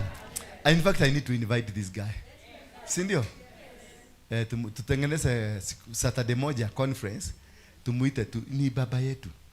Hajai kanyaga hii madhabahu. Si ndio? Kama mwede ati. Wagapi wanapenda hiyo mzee? Wagapi hawampendi? Inua mkono juu. Wagapi hawampendi? Sasa nyinyi mko wapi? Nyinyi hamko inua mkono, hamumpendi. Wagapi wanapenda huyo mzee? James Maina Ng'ang'a. Kai. Wagapi hawampendi? Huyu ni mweko. Mutire roa ine, mutire nyama ine, mutira mweda. Na Harrison? Wagapi wanapenda Harrison? Sana. Na hata akitusuliwa, hata akiambiwa maneno yote ameambiwa bado tunampenda. Wacheni waambie siri moja. Mtu akikuhubiria uachane na mchungaji wako na hakuabii kule utaenda, hiyo ni agent ya shetani. Hiyo ni goma. Kuna maagent wameachiliwa walete confusion. When you kill the ukimaliza sasa umalize, wale watu wote wanafuata Harrison Ng'ang'a. Ukipiga Ng'ang'a they will be scattered. Ndio ule ibilisi apata njia ya kuwashika. Because Harrison he is a human being. Hallelujah. Hawezi kutuambia dunia hii ameishi bila makosa. Na ndio maana anaobaga. Ndio maana anatubu dhambi zake. Ndio maana anafanya fellowship na kila kitu, because hata yeye anatafuta tiketi, sio hayuko 100%. Mzee wangu hapa James Maina Ng'ang'a, ni kangauro, ni ngato kingato, ni mtu ameweza kufanya maneno yote. He is also a human being just like you and I. Sisi zote tunatafuta tiketi ya kwenda mbinguni. And even if your father ni mchawi, even if your father ni murogi, even if your father alikamatwa usiku akizunguka akiroga, it remains your father. Remains who? Your father. Hata kama alikamatwa akiwa uchi ama alikamatwa na kasiana kwa rojin, he remains your father. Don't fight ama uogelee vibaya kuwahusu. Don't. Because they are still recovering despite their challenges. Daudi ni nani alifanya vituko mingi mbaya kama Daudi? Havu Mungu anakuja anasema this is a man after my heart. Na anatembea proudly Mungu anakuja anasema this guy is after my heart. I love him. Why? Because kuna njia tunaedaka tunarudi pale nyuma ya hema. Tunaongea na Mungu na anatusikia. Wewe unaachwa hapo umenuna, unaachwa hapo na maneno yako, unaachwa hapo na vitu zako, na Mungu anaendelea na contract. Because I have a covenant with God. I have a contract with God. And God is jealous with his contract. Yes, at the end of the day, kukipatikana replacement yangu, kutafanyika kitu. Lakini what?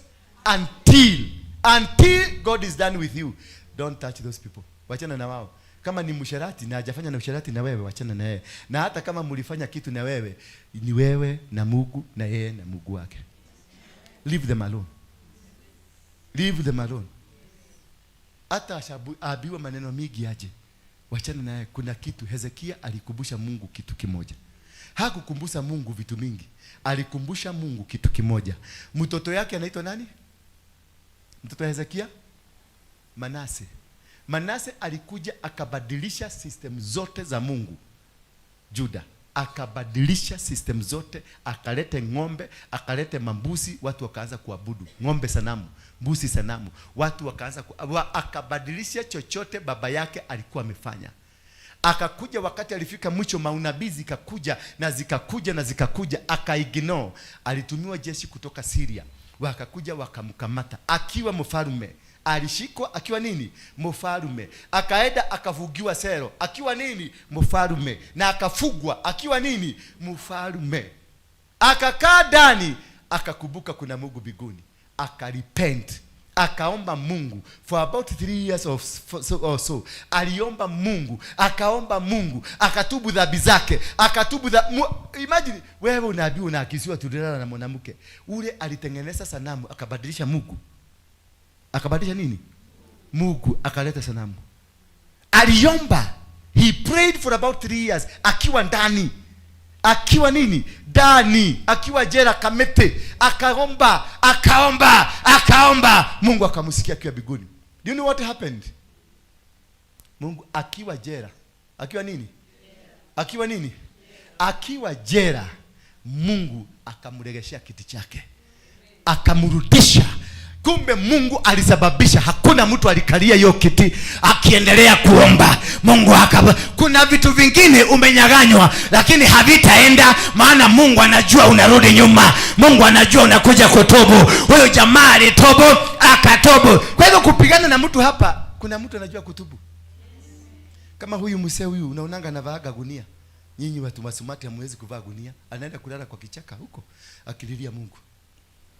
Akikuja kiwaja mzima anakuta kimetayarishwa na kina kiula huko na Solomon, sijui ni Solomon nani, kiwaja imejaa. Akifika huko dunia yote inageuka. Watu wanasema hatutaki mahubiri yenu, tunataka wimbo moja ya kwenda Seattle. Sasa pako unashangaa, umepanga mkutano, umepanga kila kitu, umepanga umeleta mpaka wahubiri kutoka nje. Watu wa Kenya wanakuambia tunataka mogoroki. Osho mweta kamoro ukinwe tore tigana na andu a Ngai.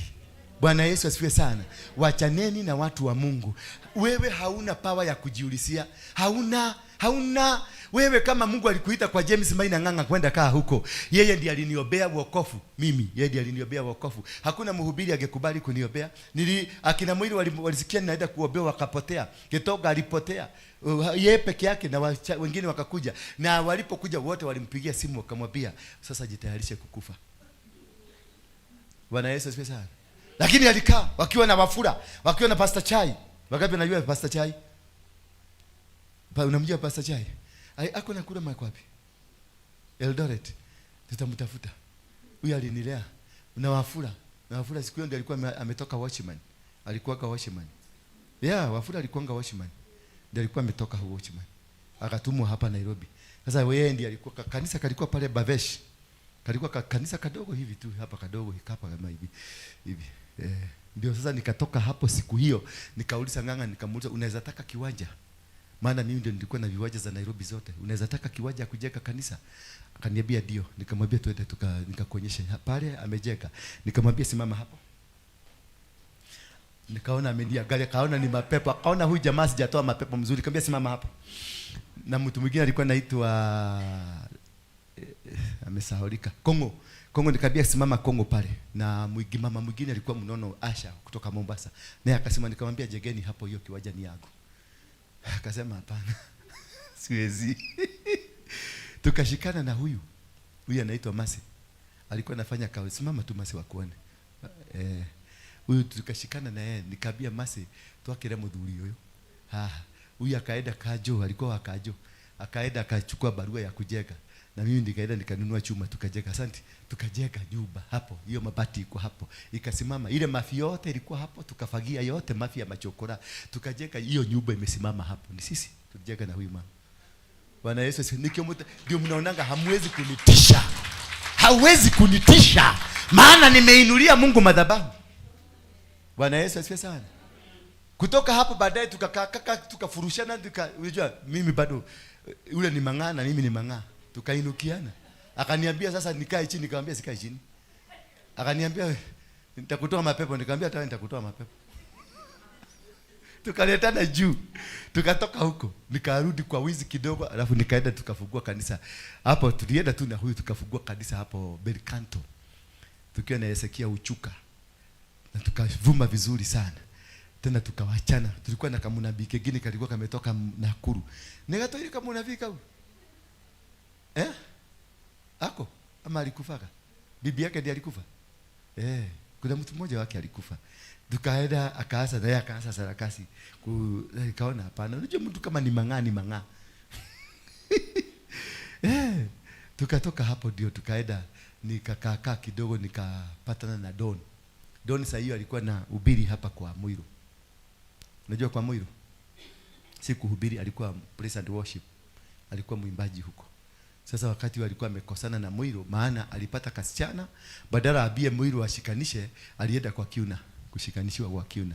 Sasa Muiro alikuwa anaona kwa view sasa. Hiyo mang'aa watu wa praise and worship mtawaja. Sasa Muiro akakasirika na huyu kijana. Kasa kijana kakuta ameanza kuhangaika. Walikuwa na jamaa, alikuwa na Jose wa Mapendo. Tukachukuana wao. Mimi nikachukua Jose wa Mapendo na Don. Nikamjengea kanisa Don Home. Kanisa yangu ya kwanza nikajengea Don. Kanisa wapi? Don Home. Bwana Yesu asifiwe sana. Don kukaa. Waluya tu ni wale tu. Kinaanzes. Sijui ni nini nilimshedemea kwa kanisa, sijui. I don't understand. Kila kitu nilimjengea, maana hiyo ilikuwa kiwanja yangu bado. Nikamwapatia mpaka na title, nikamwambia kila vitu zote hii jenga nyumba, maana hizo viwanja zote zilikuwa zangu. Si mnajuanga mimi nilikuwa nani? Hizo zilikuwa mashamba zangu zote. Nikamwambia hapa plot kubwa kama hii jenge, nikamnunulia chuma na nikajenga kanisa mzuri. Kukakaa kidogo nikasikia aliwacha kanisa na aliuza kanisa. Sema kuuzwa. Aliuzia ule jamaa anaitwa Kirisi na Male. Apostle Kirisi na Male. Hapo alikuwa Don Home. Hiyo hata hakuongeza, ni chuma tu aliongezea kidogo. Akaweka kanisa hapo. Sasa nasikia amehaliama. Ama bado hako huko. Na Male. Bado hako huko. Hapo tu. Hapo hiyo ilikuwa na imejaa, na Male amejaa imejaa kabisa. Sasa unfortunately tena nikaona tena tukakaa. Nikaleta mlete hapa. Akakuja tukifungua hapa. Akakuwa worship team hapa leader. Tena tukaenda hivyo tena. Nijua ni mtu alikuwa anapenda sana hii kukunywa. Unamwona ameshika tu maji unafikiria ni Keregeti water. Unashangaa huyu mtu anakunywaga Keregeti. Kwani yako na pesa mingi ya kukunywa Keregeti? 24/7 Keregeti iko kwa mkono na hizi. Ile tu mnaenda ukikaa tu unaona kihewa kimeanza kubadilika. Mpaka siku moja alikuwa bure vita mpaka kasahau. Nikamwagika tu peke yake hapa. Bwana Yesu asifiwe sana. Unfortunately, aliaga dunia. Don. Yes. Ako umashi saizi. Tunatayarisha mazishi.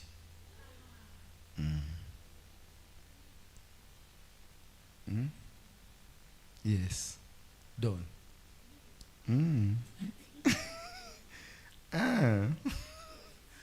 The Lord said to Joshua, take all the soldiers. Chukua majeshi yote. Hallelujah.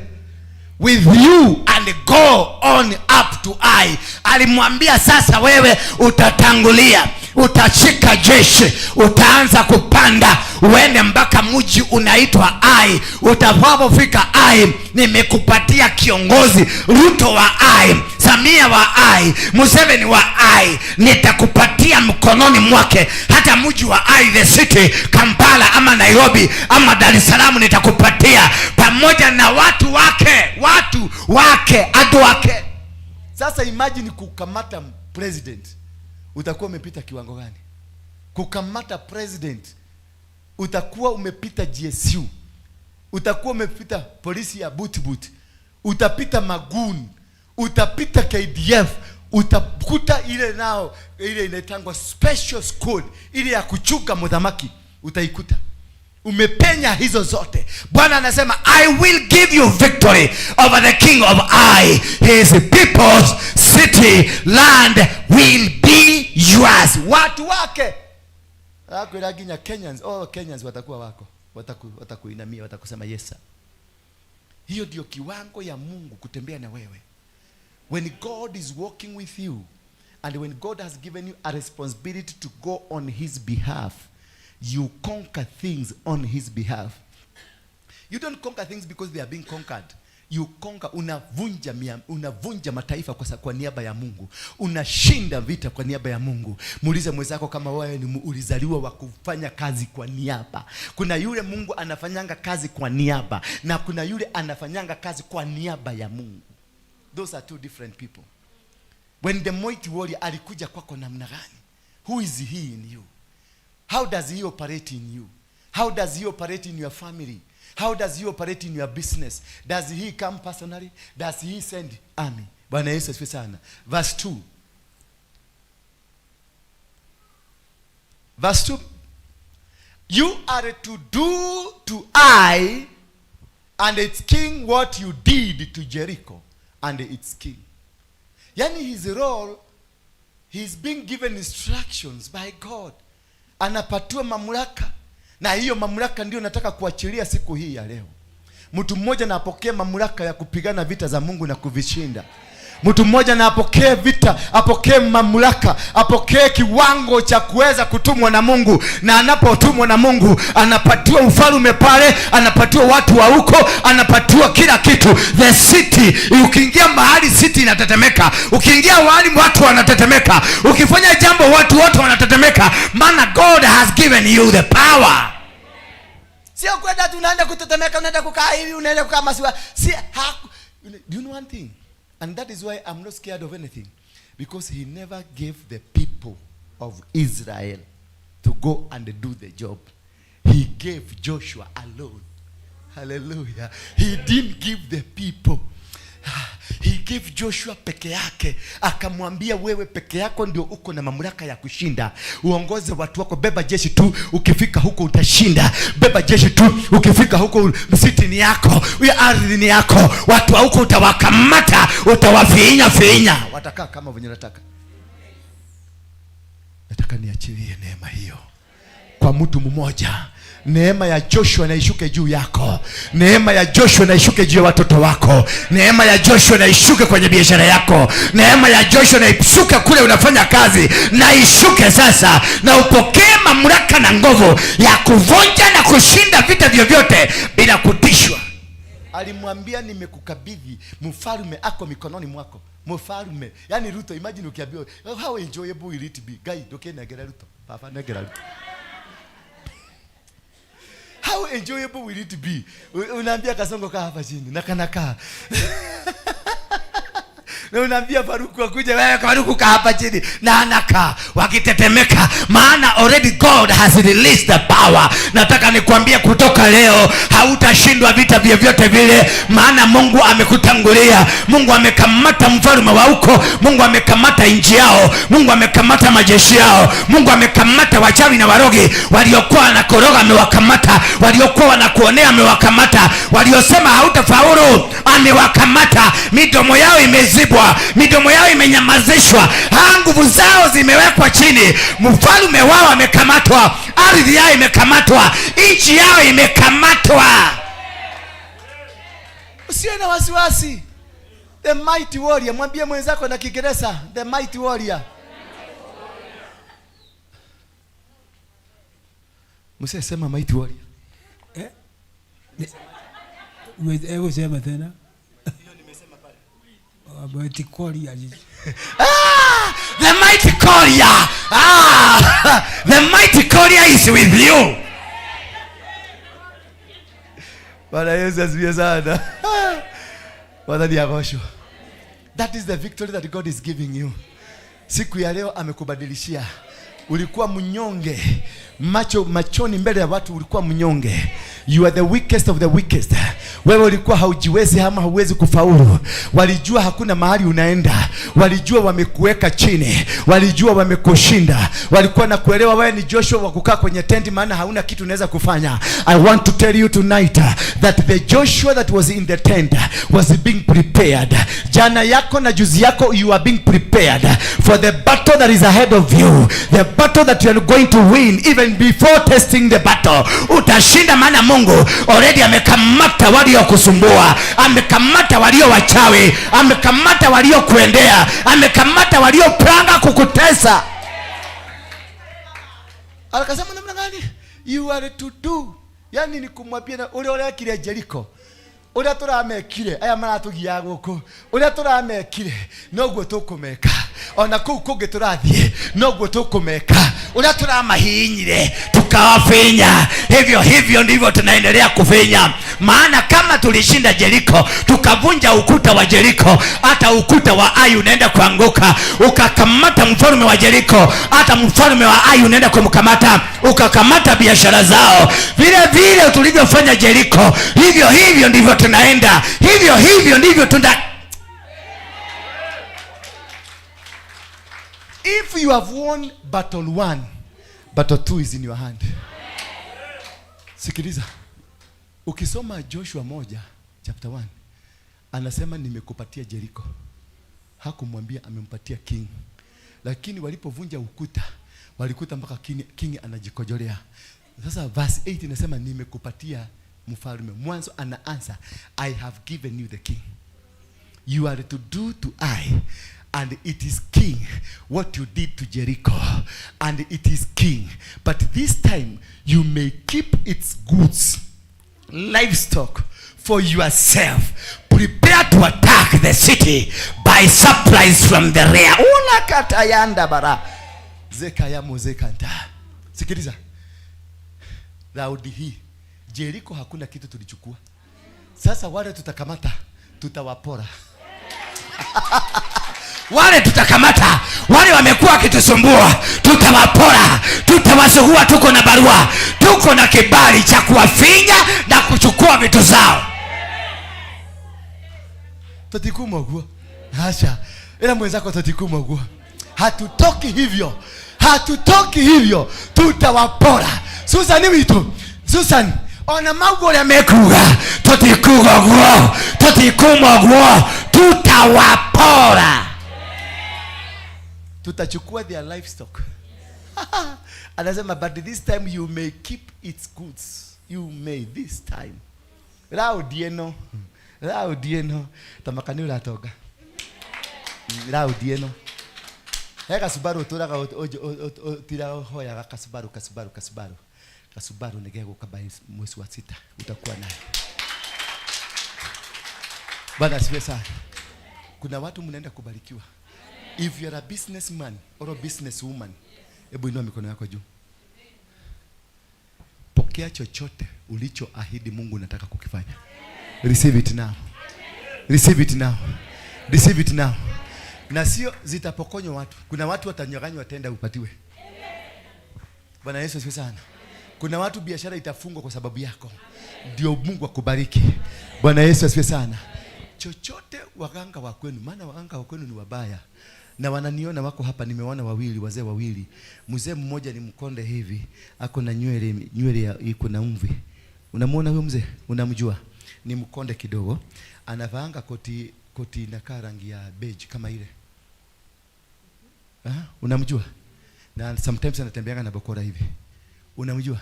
Ni nani kwako? Alikuwa pale. Ananiuliza ni kwa nini ninakusaidia. Sikiliza sasa. You are to do. Kuna mtu alikuwa katika maisha yako na ulimshughulikia mpaka akashughulika. Unamkumbuka? Mpaka ukashinda zile vita. Vilikuwa vita vikali sana. Vivyo hivyo ndivyo nakwambia. You are to do to and its king what you did to Jericho and its king, but this time you may keep its good. Hata vitu zake. Tuende basi nini? Tuende tukitoa unabii kidogo, si ndio? Yeah. Kama wanakuja hapa kutuambia ati unamsaidia kwa nini? Kwani mimi hapa ni commander. Waambie watu wa kwenu mimi ni commander. Bwana Yesu asifiwe sana. So Joshua got ready to with all his soldiers. He picked out 30,000 of his best. Yani sio tukajekosha kula tunyamoro ogwo. Get ready with your best. Hallelujah. Get ready with what? Your best. Jitayarishe with your best. Chochote ambacho najua, this is my best to do business. This is my best to do this function. This is my best to do ministry. This is my best to be where I am. This is my best. And go for the best, because God does not work with the unworthy things. God works with the best. Mungu anafanyanga na the best. Akachagua the best of troops and sent them out at night. Hallelujah. And sent them where? Because the mighty warrior ame command. Sema mighty warrior. He has commanded that you are not going to fail again. Sema I'm not going to fail again. I am not going to fail again. I am going to conquer. I am going to win. God had already done the battle. Hallelujah. God had already handed them over. Yani already mfalme Ruto Kasongo alikuwa already ashakamatwa, amewekwa pingu na Mungu, amekalishwa chini. Joshua anaambiwa nenda ukachukua huyo mtu. Nenda, kazi yako ni kuchukua. Alafu mkienda mpate mang'ombe pale mchukue, mkipata makondoo pale mchukue, mkipata magari pale mchukue, mkipata chochote mchukue. Pokeeni vitu hizo zao za maadui wako. Chochote ambacho maadui walikuwa wamekamata kuzuia usibarikiwe, kutoka leo ninawapokonya, ninakupatia katika jina la Yesu Kristo. Pokea baraka za ushindi, pokea baraka za ushindi, pokea baraka za kufunguliwa milango. Maadui waliokuwa wamekukanyaga, brother waliokuwa wamekukanyaga, huyo sister yako alikwendea kwa muganga eti ndio akukanyagie chini, kutoka leo amekamatwa. Enda. It's a prophetic word from today. Huyo brother yako alikuwa amekukanyagia, huyo uncle yako alikuwa amekukanyagia, huyo sister yako ameenda kwa waganga, ameleta uchawi ndio akupotoshe rada. Kutoka leo macho yake haitakuona tena, na uchawi wake utaanza kumkura. Uchawi wake utaanza kumkura. Unapoendelea kubarikiwa, watakuangalia ukibarikiwa, watakuangalia ukiinuliwa, watakuangalia mambo yakibadilika. Waliokuinukia, waliokupangia, waliofanya lolote ambalo ni mbaya, waliokaa chini wakapanga, waliopanga acio maraikareteri marakubangira maundu moru, mekwirorera ukirathimo, manyitetwo na guku makanyitwo jaka. Sijui kama mnanielewa. Mimi naona kama hamunielewaki. Mimi naonaga die kama mutinye konye da mutanye detekane niko jetekia mutaje tekagia. Hallelujah. Ni moje tekagia. Tupate Yeremia 20 mstari wa 11. Yeremia 20 mstari wa 11. Ndori atiriri. Nimujitikagia. Nimona gatarira ariyo kaundu kega kaundu kangituma mucenjie. Todo mugani mwasomete ri makemuthomithie mathomete ri. Kana muthire kule makoma wa jiko. Wewe usisikilize Kifaransa. Hujasoma. Enda klasi usome ndio usikie Kifaransa. Yeremia 20 mstari wa 11 nasema, but you, hallelujah, but you, Lord, are on my side. Ula basakayanda. Yani you, Lord, you are on my side. Mighty warrior is on your side. Ako upande wako, anaenda kupigana na wao, anaenda kuwashinda. Vita zako zote Mungu amevizikua. Chochote walikuwa kumekupangia, sasa it is not for you to do the battle, but he will do the battle. Strong and mighty, and those who persecute me will fail. Wale ambao walikuwa wamekuinukia na persecution, waliokuwa na kustaki, waliokuwa na kulaani, waliokuwa na kuzungumzia vibaya, Bwana anasema ya kwamba watashindwa. They are going to fail in their project. They are going to fail. Waliokuroga ati mtoto yako asikue vizuri, watafail. Waliokuroga watoto wako wasibarikiwe, watafail. Walioroga biashara yako, watafail. Walioroga huduma yako, watafail. They will be disgraced forever. Yani si kitu kinaenda kubadilika for a short time. They will be disgraced. What is to be disgraced?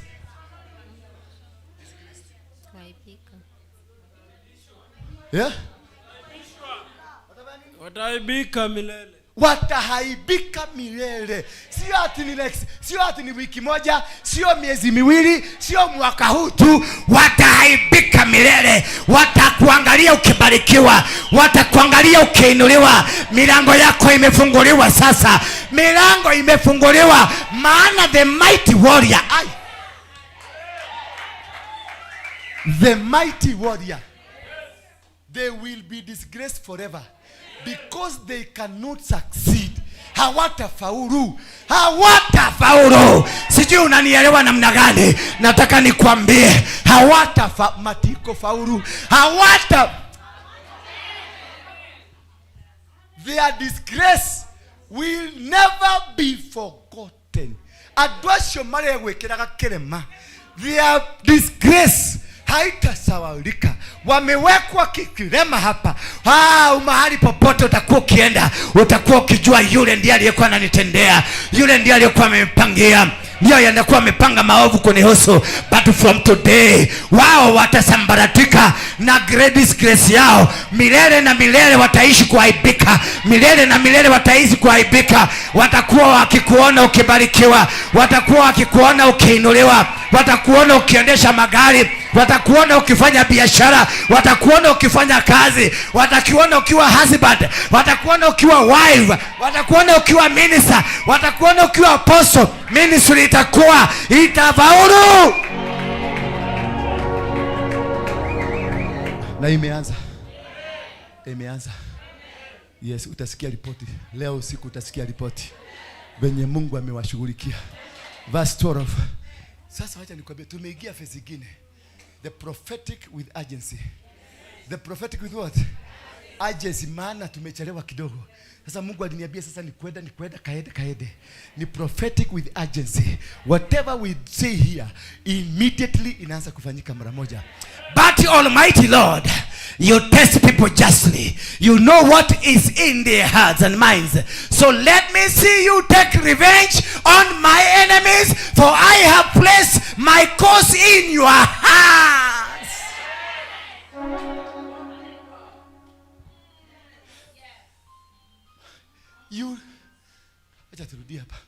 But Almighty Lord, you test people justly. Yani Mungu ni Mungu wa haki. Hallelujah. Ni Mungu wa haki. Ola masetere. You know what is in their hearts and in their mind. Unajua Mungu, unajua venye walikuwa nataka kufanya huduma hii. Unajua Baba walikuwa wameniwekea sumu. Unajua walikuwa wameniwekea maneno. Unajua Baba walikuwa wanakaaga kwa gari yangu kuangalia simu zangu. Unajua Baba walikuwaga wakipaga maneno magumu. Walisema hii nyumba tutafunga. Wakasema kazi yako itasimamishwa. Wakasema wataniua. Baba, nimelete kesi yangu kwako. I have placed my cause in your hands. Oh God, I know you do justice. Do justice for me, Father. Nisaidie, take revenge on my enemies. That is what is going to happen to your enemies. Walikuwa shaandika na imekamilika. Walikuwa shaandika na kusema nothing will happen to you again. Walikuwa sawa na wakasema wamemalizana na wewe. But this God who is justice, who is God, this God that who is just, hakuangi na kukula ngoro, hakuangi na kuenda kufanya mambo ambayo hapana. Ni Mungu wa haki, na haki yake itatendeka, haki yake itaonekana. Na ndio namwambia hivi, so let me see you take revenge on my enemies, because I cannot take the revenge. You only can do the revenge. Do the justice for me, for I have placed my cause in your hands. Nedaigerera mateta makwa moko-ine maku Ngai. Nedaigerera kanitha ino moko-ine maku Ngai. Nedaigerera maisha makwa moko-ine maku Ngai. Nedaigerera biashara ciothe ciakwa moko-ine maku Ngai. Ona tho icio ciakwa ri nedamaigerera moko-ine maku. Tua matũ maku na kihoto. Verse 13. Atue na kihoto. Sing to the Lord. Hallelujah. Sing to the Lord. Praise the Lord. He rescues the oppressed from the power of evil. Sing. Hallelujah. Sing to the Lord. Muimbie Bwana. Muimbie Bwana. Nikimuleka. Muimbie Bwana. Praise the Lord. He rescues the oppressed from the power of the evil people. Kuna watu waliingia kwa maisha yako, they were all evil. Kuna watu walikuja wakajibandikisha kwenye maisha yako, they were evil. Kuna watu walikuja wakapanga manetwork yao kwenye maisha yako, they were all evil. I surrender them to God. Na waashiria, maana mnajua, oh, the master, the king, the mighty warrior, you know how to rescue the people ambao wamekuwa oppressed, ambao wanateseka, ambao wamenyanyaswa, ambao wamenyang'anywa. They are evil. Si watu wazuri. Baba, nakwambia hawa watu si watu wazuri. Walikuwa wanataka kazi yako ifungwe. Walikuwa wanataka mtumishi wako akufe. Walikuwa wanataka watoto wako wahangaike. Ni watu wazuri. Walitumikia shetani, hawakuwa na kutumikia. Walisimama kwa milango wakazuia watoto wako. Walisimama kwenye stairs kuzuia watu waingie. Walisimama barabarani kuzuia watu waingie. Walisimama kwenye njia zangu wakabloku kila kitu, wakatuiba pesa zetu, wakatunyanyasa, wakatulaani, wakatupeleka kwa waganga, wakatupeleka kwa wachawi. Walikuwa nataka tukufe. Sio watu wazuri, sio watu wako Baba. Hawa watu hawakupendi, hawa watu hawakupendi. Walitaka kazi yako ife. Baba, nakuomba tu, fanya haki yako, fanya haki yako, fanya haki yako, fanya haki yako, fanya haki yako, fanya haki yako Baba, fanya haki yako, fanya haki yako,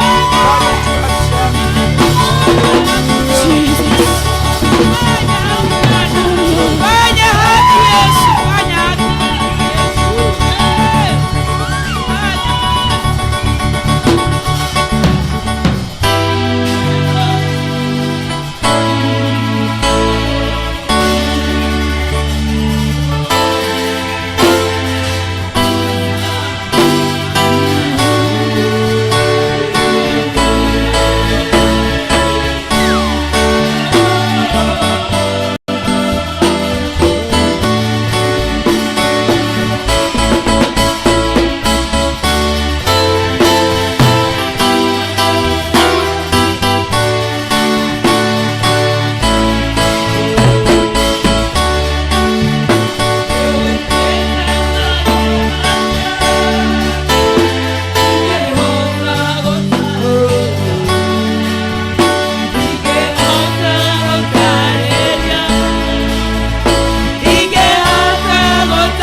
magegania ingehota gũtarĩria ingehota gũtarĩria ingehota gũtarĩria iwikĩte magegania ingehota gũtarĩria iwikĩte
Be seated for a minute.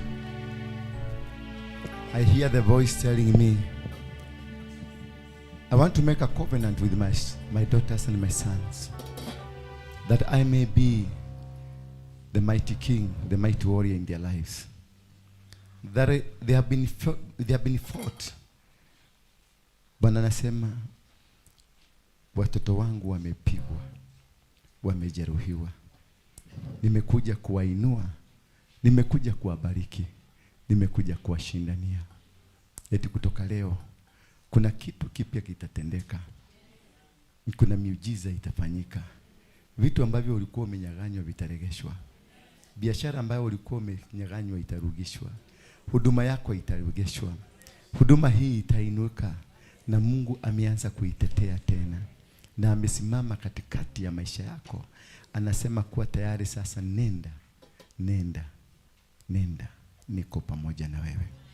Kama unajua ni wewe huyu ambaye ametumwa na Mungu, chukua tu bahasha yako hapa.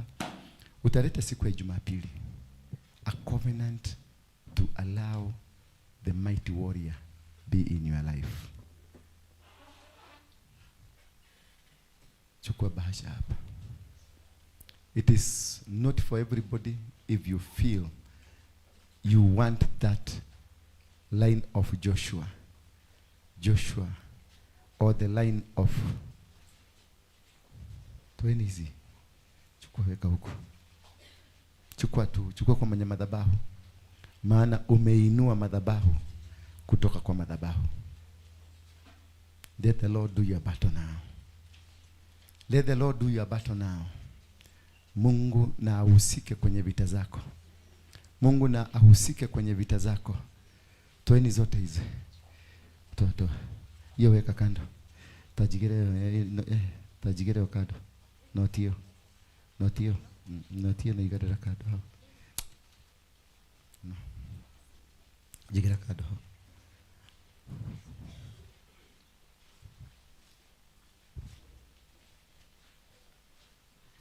Okay, mahe. Tigana.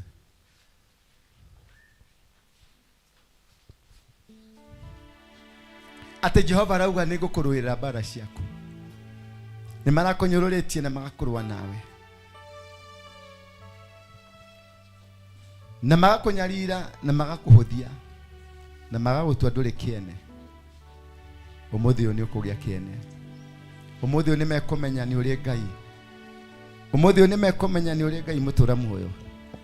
Ngai wikaga, Ngai ukinyanageria, Ngai uhingagia. Mihuko yaku nĩ kwarama, ciondo ciaku nĩ kwarama.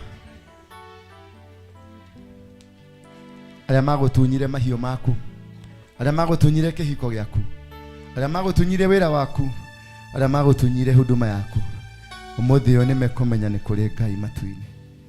Arauga nĩ egũkũrũĩrĩra. Verse 14 please.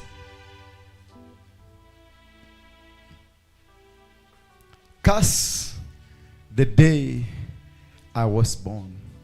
Forget the day my mother gave me birth. 15.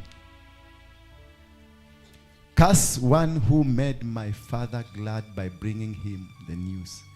It is a boy. You have a son. 16.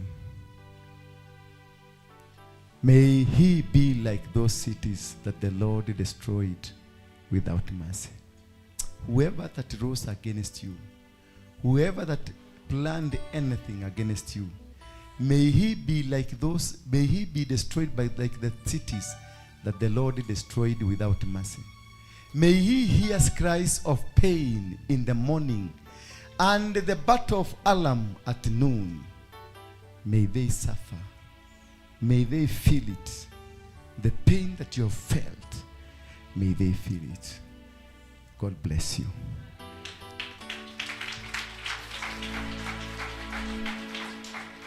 And now may the grace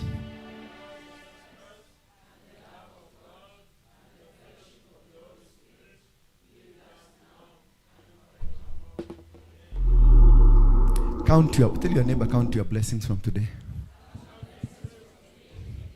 Tell your neighbor, count your blessings from today. Bethel The Lord Clouds Almighty. TV, empowering Almighty. lives.